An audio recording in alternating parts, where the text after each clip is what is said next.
मैंने इसमें कुटी हुई लाल मिर्च ऐड की है क्योंकि ये हमारी स्पाइसी सॉस है, तो ये मैं इसमें 2 जो टीस्पून हैं वो भर के इसमें ऐड करूँगी।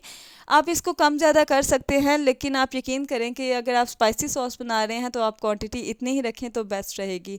इसमें सॉल्ट ऐड करने के बाद हम इसमें ऐड करने जा रहे हैं ब्लैक पेपर। ब्लैक पेपर जो है वो मैंने हाफ़ टी स्पून इसमें ऐड किया है एंड दैट्स इट। हमारी सॉस जो है वो प्रिपेयर हो चुकी है। अब हम इसको मिक्स कर देंगे और हमारी जो स्पाइसी सॉस है वो अल्हम्दुलिल्लाह तैयार हो चुकी है।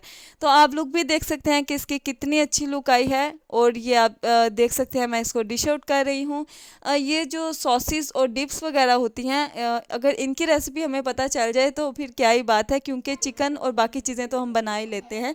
तो ये देख सकते हैं कि हमारी जो सॉसेस है माशाल्लाह तैयार हो चुकी हैं। उम्मीद है आपको रेसिपी पसंद आई होगी। अगर पसंद आई है तो चैनल को सब्सक्राइब कीजिए, कमेंट बॉक्स में लाजमी बताइए कि आपको मेरी रेसिपी कैसी लगी और दुआओं में याद रखिए। मिलते हैं इंशाल्लाह नेक्स्ट रेसिपी में, तब तक के लिए अल्लाह हाफिज़। हाँ, तो यहाँ पे एक बात मुझे आपसे पूछनी थी कि अगर आप किसी रेसिपी की डिमांड करते हैं तो आप उसको कमेंट बॉक्स में लाजमी बताया करें। इंशाल्लाह मैं कोशिश करूँगी आपको आसान तरीके से बनाना सिखाऊँ।